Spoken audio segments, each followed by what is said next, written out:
Saudara, seperti biasanya setelah liturgi kita bincang-bincang santai teologis agar supaya kita mempunyai pengetahuan tentang teologi itu baik, atau dapat dikatakan seperti istilah Romo Daniel melek teologi. Nah, saat ini kita akan membahas tentang sakramen-sakramen yang ada di dalam gereja. Seperti kita ketahui bahwa sakramen di dalam gereja itu ada 7. Mengapa tidak 8? Mengapa tidak 9? Mengapa tidak 10? Tetapi 7. Gereja mempunyai suatu alasan mengapa sakramen itu 7. Alasannya adalah mempunyai kandungan makna inkarnasi, yaitu Allah dan dunia. 4 itu adalah menunjuk kepada penjuru dunia, utara, selatan, timur, barat. Sedangkan 3 itu adalah menunjuk ilahi, yaitu Allah yang bersifat trinitarian. Meskipun kita tahu bahwa inti daripada sakramen bukan terbatas pada 7, tapi banyak. Karena arti dan makna daripada sakramen itu tak lain dan bukan adalah membawa manusia pada penyucian, membawa manusia pada pengudusan, membawa manusia kepada kemuliaan.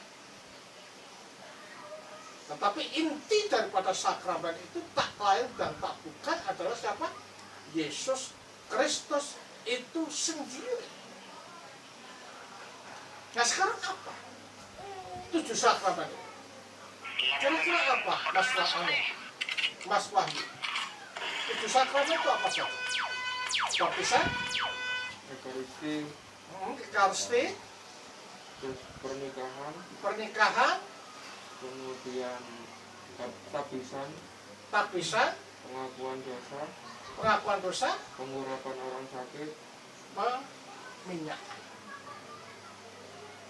Jadi itu mempunyai makna yang sangat penting dan itu harus dilihat secara teologis dalam makna sakramen. Nah, sekarang mari kita bahas tentang sakramen. Siapa yang tanya? Mengenai baptisan apa? Saya tanya kamu. Jumlah sakramen itu kan baru ditetapkan sesudah abad ke-16 atas pengaruh dari gereja barat. Kemudian di abad pertama sampai abad yang ke-16 itu menggunakan jumlah berapa dalam gereja ortodoks sakramennya. Karena kalau merujuk kepada semua rujukan buku gereja ortodoks, semua dianggap sakramen. Bahkan dikatakan di dalam gereja Assyria, apa yang sudah ditetapkan di dalam sakramen suatu 7 itu, pernikahan itu tidak dikatakan sebagai sakramen, tetapi dikatakan sebagai sesuatu atau peristiwa yang suci. Sebagai ganti daripada sakramen pernikahan itu apa? Salib. Ya, mengapa demikian? Karena mengapa tidak dikatakan itu sebagai sakramen? Karena pernikahan itu bisa cerai, kan? Ya kan? Bisa cerai pertama. Yang kedua bahwa nanti pada saat kita di surga itu tidak ada kawin dan mamen, tapi kita hidup seperti malaikat. Padahal fungsi daripada sakramen itu atau makna daripada sakramen itu adalah dalam ranah kekekalan. Makanya kenapa dikatakan diganti salib, karena dengan diberkati itu menuju pada kekekalan, ya kan? Jadi kalau demikian bahkan sakramen pernikahan digumulkan sampai 300 tahun ya. Baru abad ketiga itu diputuskan bahwa pernikahan itu bukan termasuk dalam kategori sakramen tetapi kudus. Karena kenapa dikatakan kudus? Karena itu merefleksikan hubungan Allah pada dirinya sendiri. Yang kedua juga merefleksikan hubungan Kristus dengan gereja.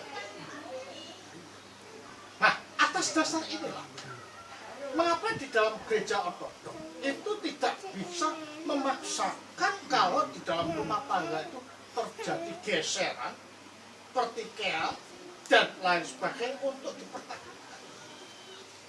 Walaupun gereja tidak menganjurkan harus cerai, tetapi gereja tidak bisa menolak kalau orang itu harus tidak meneruskan hubungannya. Karena apa? Karena sudah tidak bisa merefleksikan hubungan Allah pada dirinya sendiri atau Kristus dengan gereja.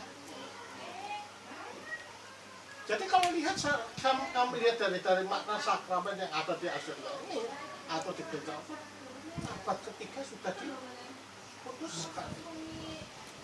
Mungkin Mas Andi punya pada. Kalau melihat itu kenapa tadi Romo bilang begitu, saya melihatnya karena ya pernikahan itu kan tidak semua orang juga menikah kan. Padahal kalau melihat di dalam konteks sakramen itu kan apa namanya yang dibawa kepada kekekalan. Nah, kalau saya melihat pernikahan, di mana bagian dari pernikahan yang bisa dibawa kekekalan itu adalah kasihnya itu loh, kasih di dalam pernikahan itulah yang bisa dibawa kepada kekekalan. Karena Paulus sendiri mengatakan iman, pengharapan, dan kasih yang terbesar itu adalah kasih. Dan kasih itu bersifat kekal. Jadi kalau keluarga yang mencerminkan Tritunggal hidup, kasih Tritunggal itulah benar-benar bisa dikatakan sebagai sakramen yang sesungguhnya dalam pernikahan. Tetapi mungkin dari sisi itu seperti itu. Tapi kalau dari sisi kayak tadi gereja ortodoks melihatnya dari sisi yang seperti itu. Mengapa pernikahan itu disebut sebagai sakramen? Sementara kalau bagi yang tidak menikah bagaimana, kayak selibat atau yang memang tidak mampu untuk kawin seperti yang dikatakan. Nah, kita kalau saya baca di dalam beberapa literatur, orang-orang yang tidak menikah itu sebenarnya tetap adalah mempelainya Kristus. Baik orang yang menikah maupun yang tidak menikah, sebenarnya keduanya itu tetap adalah di dalam konteks gereja itu adalah mempelai daripada Kristus. Nah, kalau kita melihat pernikahan secara sakramen juga harus dilihat pada dasarnya adalah Kristus. Kalau pernikahan yang di luar Kristus, kita tidak bisa mengatakan itu refleksi daripada Kristus itu sendiri. Kalau saya melihat pernikahan seperti itu, Romo. Kalau di dalam gereja kita, gereja ortodoks yang tradisi Bizantium, saya melihatnya dari buku-buku yang sudah saya baca sejauh ini memaknainya dalam konteks seperti itu, bahwa pernikahan itu diambil sebagai sakramen karena pernikahan itu dapat mencerminkan kehidupan Allah di dalam diri sebuah keluarga, kemudian merefleksikan kasih Kristus, dan kasih itu adalah kekal. Dan kasih inilah yang dibawa sepanjang kekekalan nantinya. Makanya kita melihat dari sisi-sisi lain dari gereja Bizantium yang kita melihat tadi, juga melihat dari Syria seperti itu, Assyria. Tetapi intinya bahwa sakramen itu adalah merupakan refleksi pernikahan adalah merupakan refleksi hubungan Allah dalam dirinya sendiri dan Kristus dengan gereja. Pertanyaan Mas Wahyu adalah kapan itu ditetapkan 7 sakramen? Kalau ditetapkan 7 sakramen, sebenarnya gereja dari awal nggak pernah ngomong ada 7 sakramen. Segala sesuatu yang dilakukan di dalam gereja dan memiliki landasan daripada Kristus, itu semuanya adalah sakramen. Bahkan tidak menampik bahwa ketika misalkan kondisi pandemi seperti ini, umat yang umat di tempat-tempat tertentu tidak bisa mengikuti liturgi karena memang keterbatasan situasi, bukan karena males atau apa ya.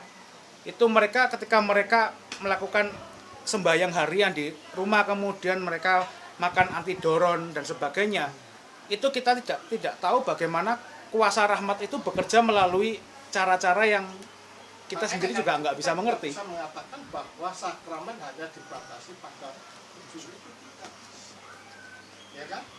Karena makna daripada sakramen itu sendiri adalah menyalurkan sesuatu yang tidak nampak melalui nampak pada yang nampak. Ya kan? Nah, dengan demikian ketika kita membaca Alkitab itu pun juga dapat dikatakan sebagai suatu sakramen. Khotbah itu pun juga sakramen. Karena apa?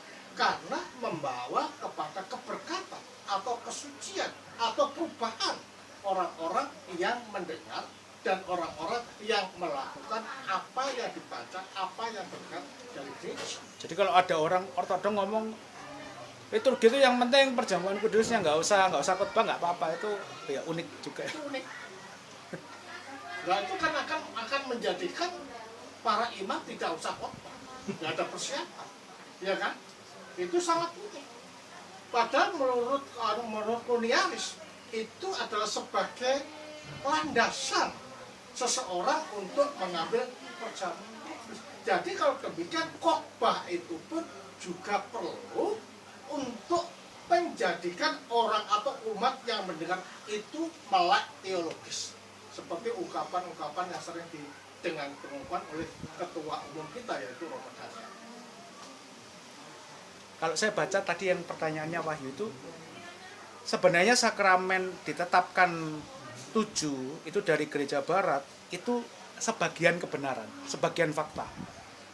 Kalau saya membaca itu di dalam sejarahnya, penetapan sakramen 7 itu dapat dilihat juga di gereja Asiria pada abad ke-12-13. Katolikos apa itu namanya, Timotius nggak salah. Dia menetapkan 7, itu pun dalam pergumulan menetapkan sebagai 7. Jadi bukan karena ujuk-ujuk tiba-tiba netapin 7 gitu, enggak, tapi memang ada pergumulan. Ya, sampai diberikan menyaati makna inkarnasi tadi. 4 itu adalah penjuru dunia, yang 3 adalah Allah yang bersifat perintah, itu dari Asiria. Jadi kemudian dari Asiria itu juga mungkin juga mempengaruhi akhirnya saat perang salib juga kan, akhirnya mempengaruhi di barat, akhirnya juga kembali lagi ke gereja ortodok. Jadi akhirnya ditetapkan 7 dengan cara seperti itu. Tetapi kalau kita melihat di dalam tradisi-tradisi kuno, bapak-bapak gereja nggak pernah menetapkan kalau sakramen itu harus 7.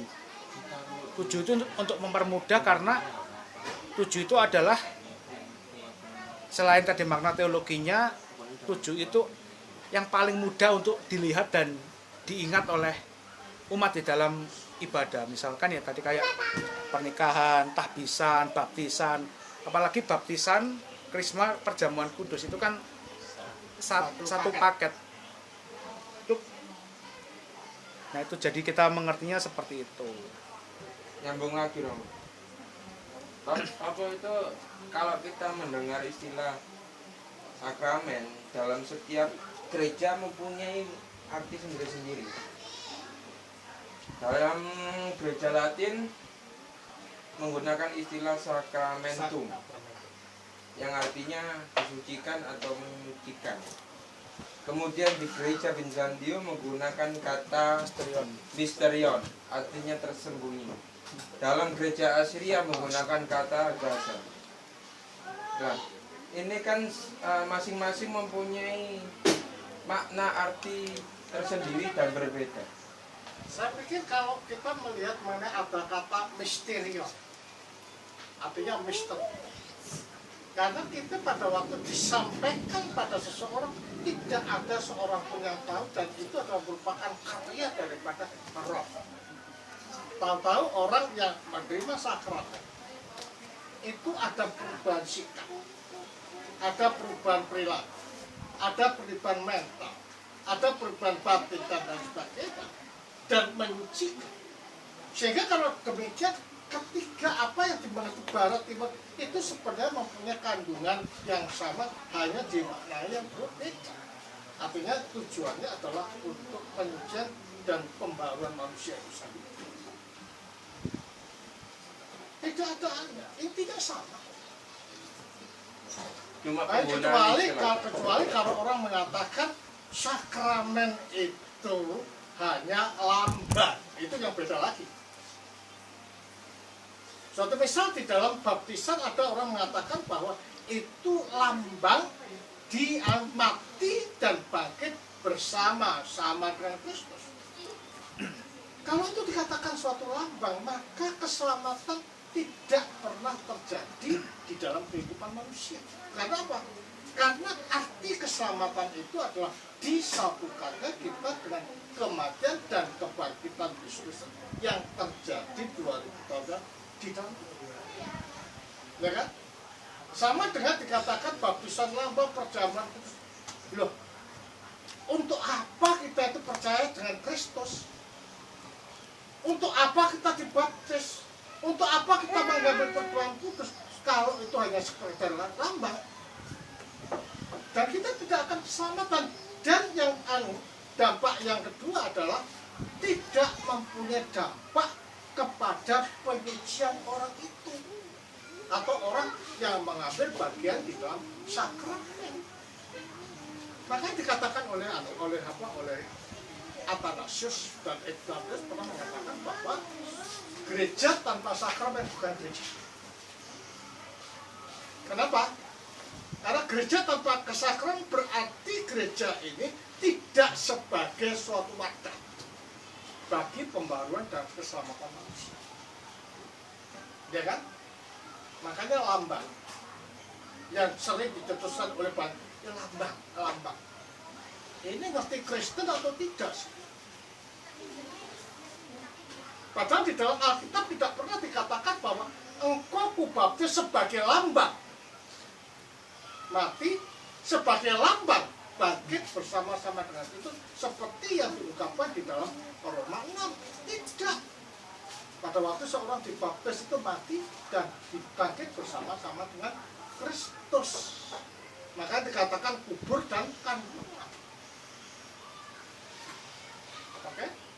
Jadi maknanya sama kalau sakramentum, ya, misterion, dan lain sebagainya adalah sebagai ungkapan yang berbeda, tetapi maknanya sama, penyucian, pengudusan, dan pemulihan. Cuma penggunaan istilahnya yang berbeda. Saya mau tanya kamu tentang baptisan bayi di Ortodok, karena sebagian besar gereja Barat itu menentang, karena kan anak kecil belum mengerti apa-apa. Iya, mereka menentang karena mereka mengatakan bahwa anak bayi tidak mempunyai kesadaran akan imannya, ya kan? Akan pernyataan tidak menyaksikan. Itu sebabnya baptisan bayi itu ditentang oleh mereka. Lah, kalau kita kembali kepada Kisah Rasul 16 ayat 3, coba baca. Kisah Rasul 16 ayat 33.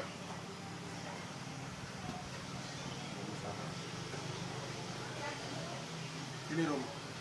Pada jam 3 itu juga kepala penjara itu membawa mereka dan membasuh bilur mereka. Seketika itu juga ia dan keluarganya memberi diri dibaptis. Dia dan keluarganya memberi diri dibaptis. Di keluarganya ada apa? Ada kakek, ada nenek, ada Mbak Yu, ada Mas, ada bayi. Ya kan? Berarti kalau demikian yang dibaptis itu bukan hanya kakek, nenek, ibu, bapak, mbak, tetapi juga bayi. Mengapa demikian? Karena tujuan Sang Sabda menjadi manusia itu adalah untuk merenovasi semua keberadaan manusia, termasuk bayi. Jadi jangan ada hanya kakek-kakek dan nenek-nenek atau orang dewasa, bayi tidak. Nah, kalau gitu kan Allah pilih kasih, ya kan? Makanya diberikan contoh tentang orang yang sakit lumpuh. Itu prinsipnya ada. Mereka digotong ketika di hadapannya karena iman mereka. bukan iman daripada yang digotong, tapi iman mereka, yaitu yang menggotong. Sama dengan baptisan bayi. Iman siapa? Iman yang membawa bayi untuk dibaptis. Makanya di dalam gereja ortodok ada namanya Bapak Selam, Ibu Selam. Nah, Bapak Selam dan Ibu Selam ini fungsinya adalah mendidik anak yang sudah dibaptis ini tumbuh dewasa, mengerti tentang bagaimana apa yang diajarkan oleh gereja. Makanya Bapak Selam dan Ibu Selam dipilih orang yang mempunyai dedikasi tinggi terhadap gereja dan cinta gereja, serta tahu ajaran gereja secara benar. Supaya apa? Supaya anak selamnya ini tumbuh di dalam kerohanian yang benar. Karena atas alasan inilah maka gereja membaptiskan bayi. Sementara kalau mereka yang menolak baptisan bayi itu kan baru muncul abad ke-17-18, Pak. Jadi istilahnya baru bukan gerakan lama, itu gerakan baru. Itu pun muncul dalam konteks bukan gereja barat keseluruhan, itu kan dari Inggris nggak salah. Jadi di Inggris ketika abad 16 kan tersplit dua, yang satu menjadi Anglikan yang Protestan, satunya yang tetap di Katolik. Nah, yang di Anglikan sendiri tersplit lagi, ada yang disebut Metodis dan berbagai macam, termasuk golongan Anabaptis. Sampai sekarang di Inggris begitu banyak denominasi. Nah, itu kan yang menolak baptis itu kan hanya salah satu daripada sekian denominasi yang muncul dari gereja Anglikan sebenarnya. Sebagian Protestan juga menerima. Sebagian Protestan menerima itu yang baru-baru juga, bukan yang. Sementara gereja Protestan yang tradisional seperti kayak Lutheran itu masih berpegang kepada bayi, pun Martin Luther sendiri bahkan mewajibkan bayi itu harus dibaptiskan. Makanya kayak gereja-gereja Protestan tradisional yang di Indonesia kan umur kecil tetap sudah dibaptiskan. Dibaptis juga soalnya waktu masih bayi. Masih.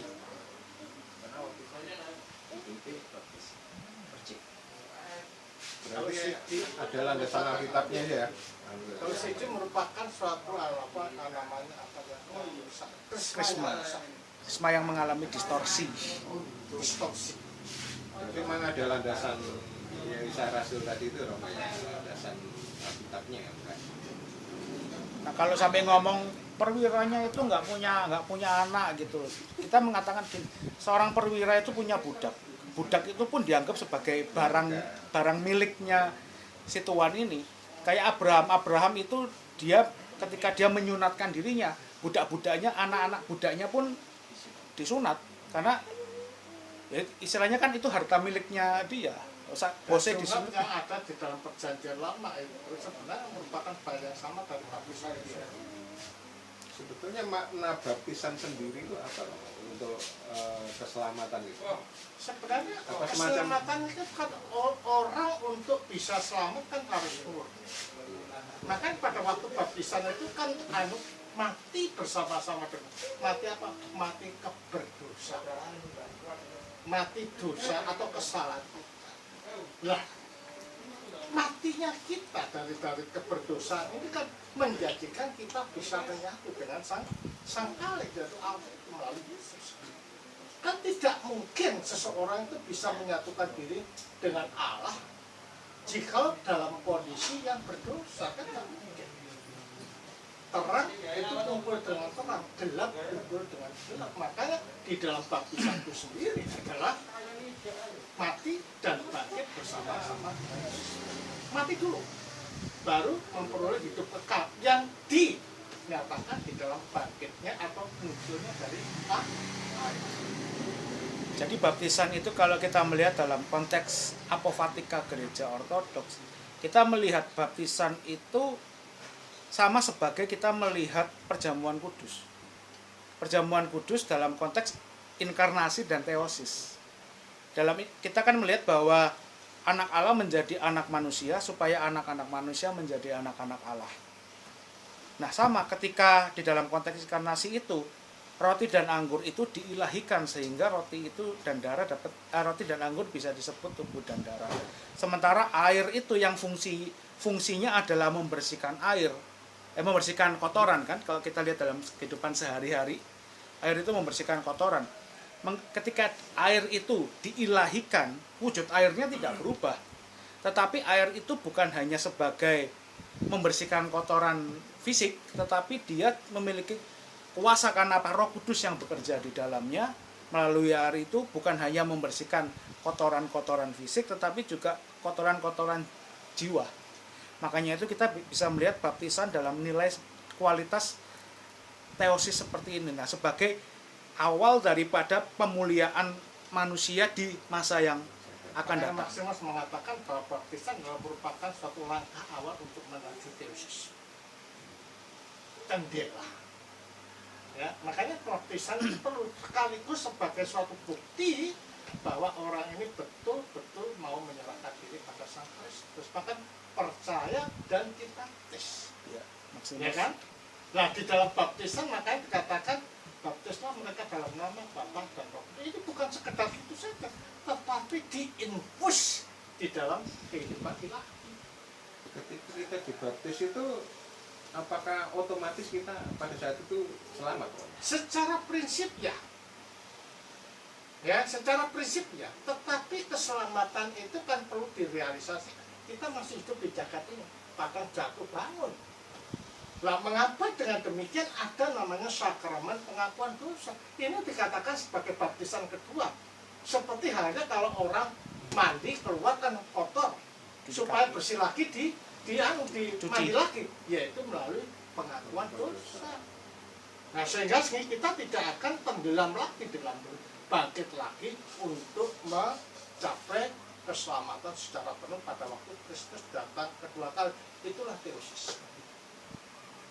Jadi Maximus ngomong juga baptisan itu adalah pintu gerbang dari dunia yang lama kepada dunia yang baru. Nah, jadi ketika kita dibaptiskan, kita itu sudah masuk ke dalam jalan keselamatan. Tapi jalan keselamatan itu kan harus ditulus dijalani, enggak cuma mandek di titik tadi, iya. awal. Soalnya kan ada pendapat ini seperti ini Romo, apa? Kan penjahat yang di sebelah Yesus itu kan enggak perlu dibaptis. Iya, tetapi itu sesuatu yang tidak normal. Tidak ada kesempatan untuk hidup lama. Kalau normal ya dia akan dibaptis, kalau dia nggak normal harus menjalani hukuman. Terus yang kedua, orang itu memang secara fisik nggak bisa dibaptis, tetapi secara prinsip daripada pengertian baptisan itu, Masuk kuburan tadi. prinsip dari baptisan mati bersama-sama dengan dia, benar-benar mati bersama dengan Kristus. Ya kan?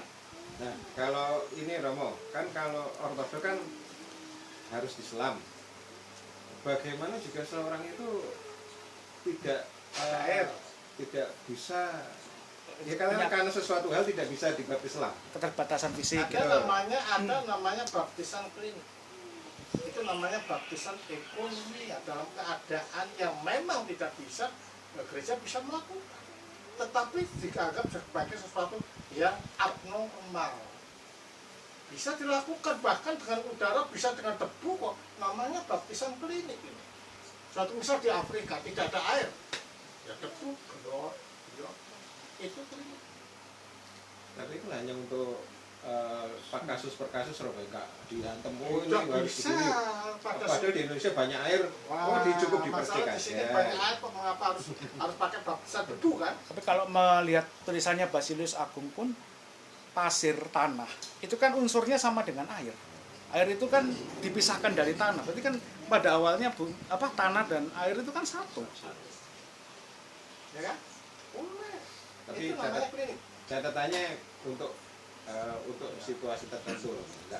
Misalkan sakit, orangnya memang sudah kakinya orang tua yang kakinya nggak bisa berdiri. Ya. Iya.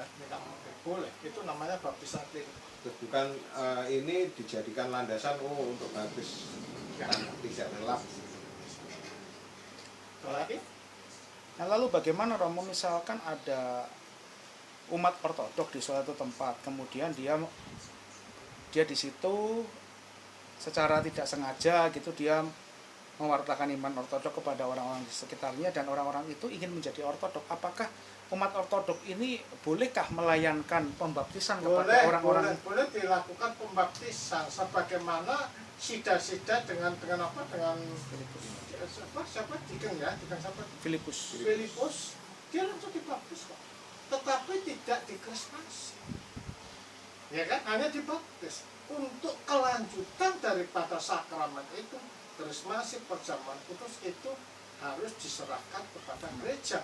Makanya cerita dengan sida-sida itu akhirnya kan dilanjutkan di Alexandria. Jadi Diken pun bisa membaptis dalam kondisi yang tidak memungkinkan. Umat pun juga boleh, tetapi untuk krismasi perjamuan kudus harus dilakukan di dalam gereja, yaitu melalui seorang imam. Apa perbedaan baptisan Kristen dengan baptisan Yohanes atau baptisan Yahudi? Baptisan Yahudi itu adalah menggunakan kata pihwe atau baptisan Yahudi itu adalah baptisan pertobat. Sedangkan dan itu bukan baptisan Kristen. Nah, kadang orang tidak bisa membedakan antara baptisan Yohanes sama baptisan Kristen. Baptisan Yohanes mikwe atau Yahudi mikwe dalam artian tanda pertobatan. Kalau kita adalah baptisan Kristen adalah dikuburkannya bersama-sama dengan Kristus dan hidup bersama-sama dengan Kristus. Tentang ini Romo, ini kayaknya kalau baptisan kayaknya banyak topik seperti Karena formula. Karena mereka keluar dari ranah tradisi lisan. Seperti Dan juga mereka juga membaptis pun juga kadang salah. Meskipun dikatakan dalam nama Bapa, Putra, dan Roh Kudus. Tetapi kata ku dan di itu beda. Di dalam gereja ortodok tidak menggunakan kata ku, tapi di. Kalau ku itu yang membaptis siapa? Orangnya yang baptis. Orangnya. Pendetanya. Nah, kalau yang membaptis orangnya atau pendeta, apakah mungkin bisa disatukan dengan kematian dan kebangkitan Kristus yang terjadi 2000 tahun yang lalu? Di dalam roh enggak kan? Kalau kita artinya imam ini sebagai Allah. Tetapi yang membaptis melalui diri imam siapa? Allah. Sehingga dengan demikian, orang yang dibaptis tadi bisa menyatu dengan kematian dan kebangkitan Kristus yang terjadi 2000 tahun lalu dalam roh.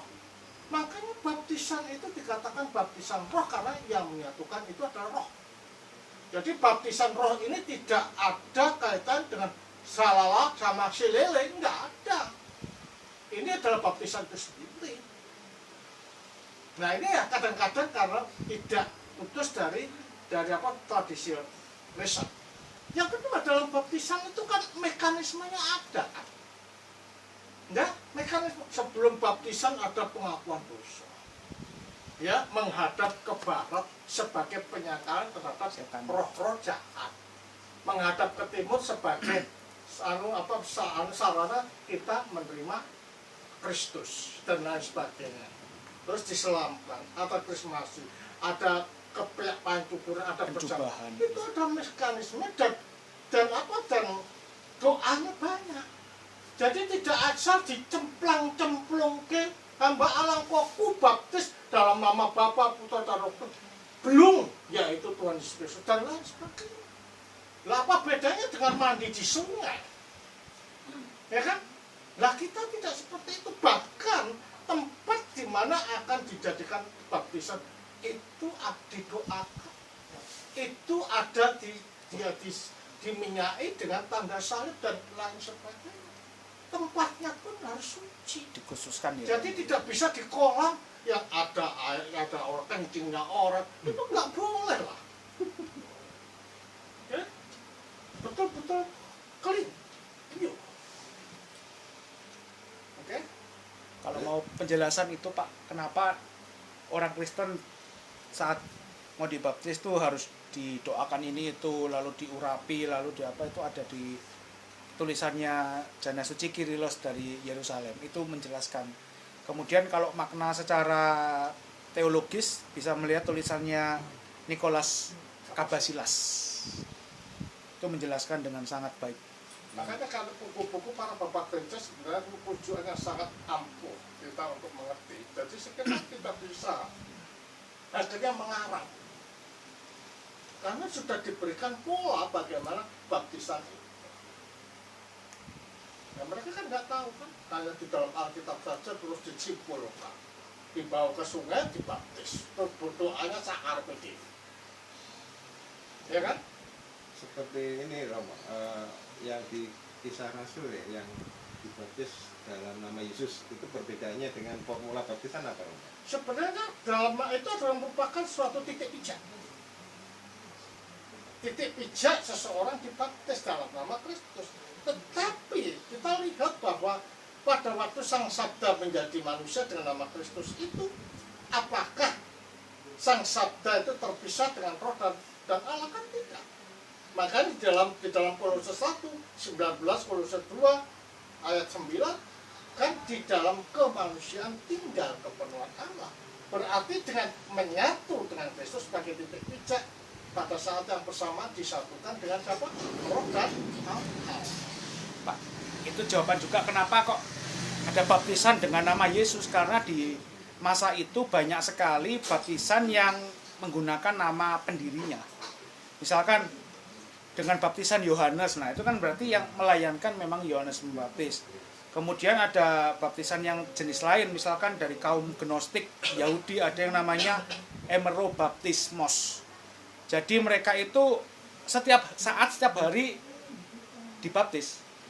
Jadi mereka itu gini, mengatakan bahwa dosa itu harus dibersihkan. Makanya itu sebentar-sebentar cuci tangan, sebentar-sebentar mandi besar, sebentar-sebentar dibaptis. Jadi kalau orang habis hubungan suami istri itu harus mandi. Kemudian kalau orang habis nyolong apa itu harus basuh tangan. Kemudian orang habis nyentuh mayat harus mandi besar, bajunya dicuci sekalian. Nah itu jadi banyak sekali orang di masa itu yang menggunakan istilah baptisan, menggunakan baptisan sesuai dengan namanya. Makanya itu dikatakan dengan baptisan mana. Nah, ada baptisan Yohanes, ada yang disebut dibaptis dalam nama Yesus. Karena apa? Untuk membedakan dengan baptisan-baptisan yang lain. Termasuk juga baptisan Yahudi ya, miklah itu. Berarti sebetulnya bukan dalam nama Yesus jadikan acuan, bukan nama Yesusnya ya. Kalau dibaptis pijaknya ya. Baptis, tidaklah kamu dibaptis dalam nama Yesus, itu maksudnya adalah baptislah dalam landasan Yesus. Nah, baptisan dalam landasan Yesus seperti apa? Seperti yang dikatakan oleh Yesus sendiri, baptislah dalam nama Bapa, Putra dan Roh Kudus. Soalnya kan yang kaum Sana. Yohanes, itu kan yang menentang Tritunggal itu kan pakai nama Yesus. Ya. Jadi seperti itu. Tapi kita makanya sejarah itu perlu, sehingga kita tidak melenceng dari apa yang sudah dicontohkan kepada kita. Nah kalau orang tidak tahu sejarah, akhirnya akan mikir diri. Lah maksud mengatakan bahwa makin kamu memikir diri, dikatakan makin jauh dari pikiran diri. Sekarang beralih ke ini Romo ya, ke pernikahan.